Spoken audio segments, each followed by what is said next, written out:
The man only stole a piece of ivory and was turned into a beggar chicken. His whole body was covered in mud, but his mouth was left to breathe. As the bamboo skewer turned, the aroma quickly accompanied the screams. This also excited the surrounding native people, who cheered loudly. But the more tragic thing was his companion. The man was firmly nailed to the ground, and then a small earthworm was released into the fire pit. As the worm sensed the danger of the flames, it would frantically crawl towards the man's mouth, and then slowly crawl out from the back door. Seeing this scene, the bearded brother next to him was already panicked and sweating profusely because it would be his turn next. Then he was taken to the wild, and with the full force of a native, a bow and arrow was shot. Everyone else was excited, except for the bearded brother, who was in a panic because he already guessed what he would face next. As expected, the bearded brother was told that as he ran past the arrow, everyone present would hunt him one by one. Just before it began, one native set his sights on the bearded brother's ring, but no matter how hard he tried, he couldn't take it off. Frustrated, he pulled out a machete and tried to cut it off, but was strongly stopped by the chief, scolding him not to spoil the pleasure of hunting for others. However, it was this arrogant move that caused them to pay a painful price. As the bearded brother ran out, everyone started to get restless. When he had just stepped over his shoulder with one foot, one of the natives rushed out desperately. For a qualified native warrior, speed was their only hope of survival. The bearded brother quickly noticed the approaching native from behind, and although he ran for his life, he was no match for the native. Suddenly, the native threw the spear in his hand, but unfortunately missed by 0.1 millimeters, resulting in the bearded brother counter-killing him with a blow. Then he took off the native's shoes, all the equipment, and was forced to continue running forward. Seeing his fellow tribesmen being killed, the second warrior immediately rushed out, running towards the bearded brother in anger. He quickly caught up with him and, in order to survive, the bearded brother ran for his life. For a while, the native couldn't catch up and the bearded brother was safe for the time being, but he was obviously not as physically strong as the native. After a few rounds of struggling, he ran out of strength and was about to be caught up by the native. But a dramatic scene occurred. The native suddenly coughed up blood and fell to the ground, dead. This allowed the bearded brother to escape by a hair's breadth. Although he had no strength left, he dared not stay for a moment because the third warrior was already chasing after him. However, a day later, the bearded brother was forced to stop. His feet couldn't withstand the surface temperature of 79 degrees, and he had to cut open the animal skin with a machete. Then he measured the size according to the size of his feet, and in a short while, a pair of animal skin shoes was completed. Just as he was feeling proud, a mother snail caught the bearded brother's attention. After staring at the creature for a moment, he made a decision. He put the snail on the ground, and then with full force, forcefully smashed its hard shell. Then, he laboriously stuffed the snail meat into his mouth. He thought it would be difficult to eat, but surprisingly, it tasted good. Afterward, he leisurely picked his teeth with the thorn beside him. Just at that moment, he was horrified to find that the natives had caught up to him. He quickly hid under a big tree, and just as the natives were about to discover him, the bearded brother had a bold idea. The men casually stabbed a cactus with a spear, and thus an invisible trap was set. The natives who were chasing him soon noticed the white sap of the cactus and became alert, looking around. Suddenly, they discovered the bearded brother's exposed animal skin shoes, which made them hold their breath and cautiously approach. But what they didn't know was that all of this was the bearded brother's careful design.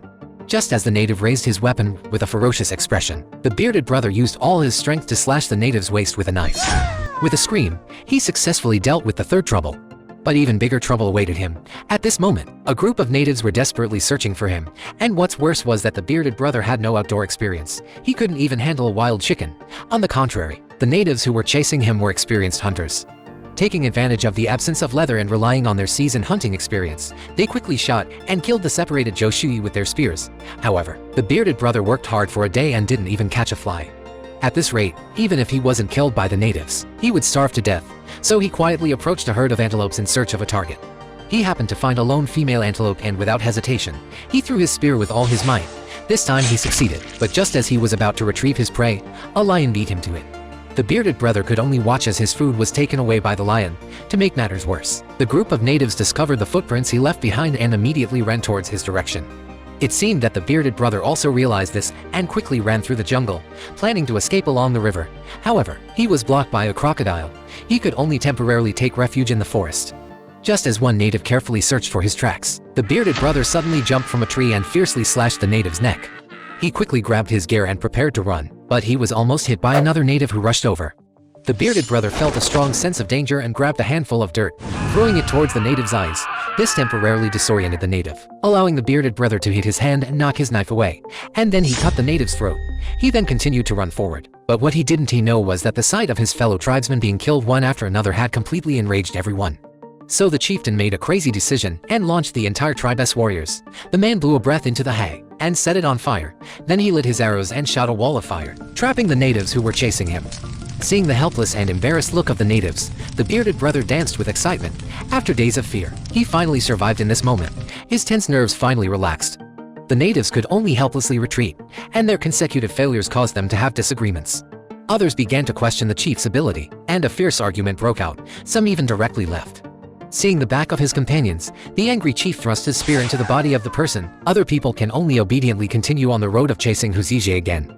At this time, Huziji's situation is also quite bad. After a few days, his hungry body is shaking as he walks through the desert. The vultures beside him are greedily staring at him. Sure enough, Huzije quickly falls to the ground. At the critical moment of life and death, suddenly a cobra emerges from beside him. Huzije, as if caught a life-saving straw, directly chops off its head. Without waiting to strip the snakeskin, he eagerly stuffs the raw snake meat into his mouth. Meanwhile, the man who is desperately chasing Huzije in the desert accidentally gets bitten by the cobra. The chief immediately uses a knife to cut open the wound, and then another comrade quickly puts his mouth on it to help suck out the venom. However, in order to chase after Huzije as soon as possible, they can only leave their comrade behind. The man who has narrowly escaped death unexpectedly finds a water jug. After not drinking water for a few days, he rushes over and drinks the water frantically. He also extravagantly uses the water to wash his body. After going through 10,000 miles of life and death test, he finally sees the border of his own country. As long as he leaps down the hill, he will truly survive. Huzije plans to rest for a moment.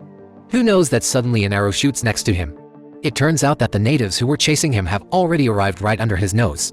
Huzije desperately runs towards the castle, but no matter how hard he tries, he cannot get rid of the few natives who are in hot pursuit. Seeing the castle within reach, as long as he persists a few tens of meters, he will be saved. However, his body has reached its limit and he falls to the ground. The natives who catch up immediately want to fiercely thrust their spears, but they are shot dead on the spot. It turns out that the guards of the castle have timely discovered Huzije. The chief can only helplessly give up the pursuit. At this moment, Huzije friendly waves his arm to the chief, and the chief shows a look of admiration for his bravery.